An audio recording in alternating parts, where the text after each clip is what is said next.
Sejak awal terbentuknya NATO 73 tahun yang lalu, baru saat inilah NATO tertantang untuk mengambil sikap yang paling serius oleh seorang bernama Vladimir Putin yang membuat NATO CS pusing 700 keliling.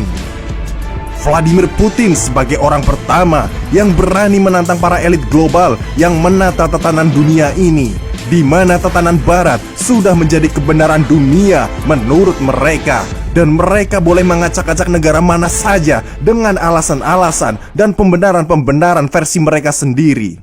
NATO atau barat yang perkasa ini kini bertemu dengan musuh alaminya, yaitu Rusia, di mana Rusia satu-satunya negara pada saat ini yang berani menantang para penguasa dunia atau kita sebut sebagai elit global.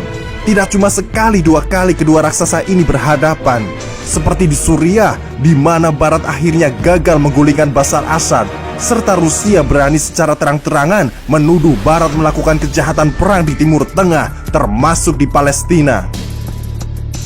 Inilah mengapa Vladimir Putin wajib dihilangkan oleh barat. Kita harus objektif di sini bahwa penyebab konflik Rusia-Ukraina berasal dari barat sendiri yang mulai merayu-rayu Ukraina yang jelas-jelas sebagai daerah netral untuk bergabung dengan ormas NATO. Ukraina adalah pembatas yang jelas dari negeri Kremlin ini dengan rudal-rudal Atlantik Utara. Di sini terlihat bahwa yang sebenarnya keras kepala adalah Zelensky yang wujud dari backing barat yang akhirnya membuat Ukraina diinvasi Rusia.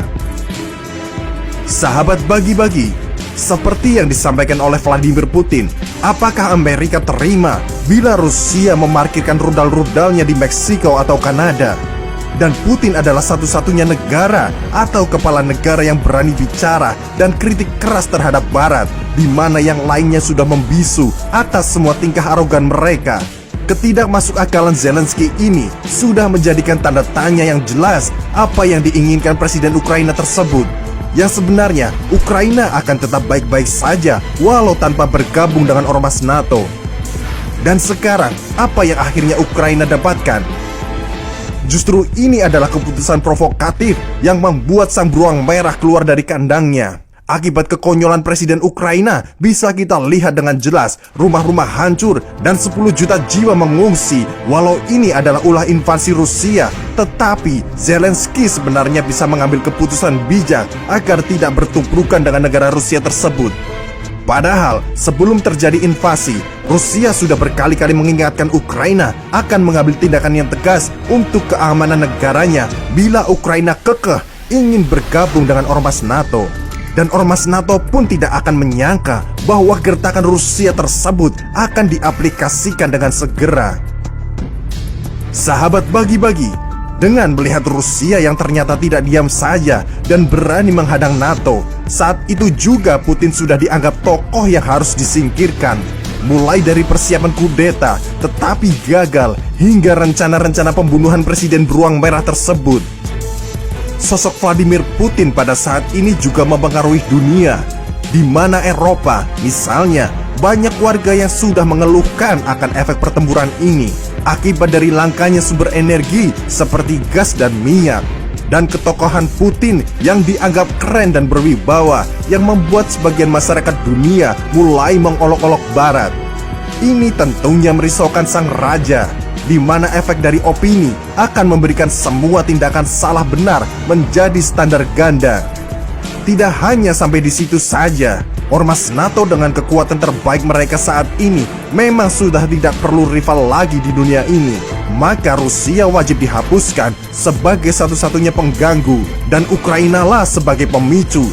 Babak ini akan selesai bila Ukraina menyerah. Tetapi tidak, tensi keduanya justru meningkat. Karena sebenarnya konflik Ukraina ini ditujukan untuk memancing Rusia, dan Rusia pun menantang sang raja dengan lebih sengit lagi pasca Rusia melepaskan rudal hipersonik Kinzhal berbahaya mereka. Paman Putin pun bukan hanya dianggap kuat dari segi ekonomi dan militer, tetapi dari segi menghimpun sekutunya juga merisaukan barat, mulai dari China, Korea Utara, Iran, dan sebagainya. Di mana efek dari embargo barat jadi tidak begitu menakutkan pasca negara-negara yang diembargo Amerika Serikat dan sekutunya ternyata tidak membuat negara itu melemah, malah makin agresif di mata dunia. Ini tentu pelecehan bagi Amerika Serikat dan Barat. Bila New Era Putin ini berlangsung, maka akan banyak negara-negara yang diberi sanksi. Bukannya tunduk dan patuh, malah membuat negara tersebut makin kuat dan membenci Amerika Serikat, seperti Korea Utara, China, dan Iran. Dan ditakutkan lagi akan banyak negara-negara baru yang tidak peduli lagi dengan hegemoni Amerika Serikat tersebut. Bisa kita lihat sekarang, negara yang patuh ke Amerika Serikat, yaitu Uni Emirat Arab, yang makin hari makin ngelunjak menantang Barat. Dan India yang sudah mulai petantang petenteng. Disinilah akan dianggap sekutu Putin sebagai era baru yang harus digagalkan konsepnya oleh Barat.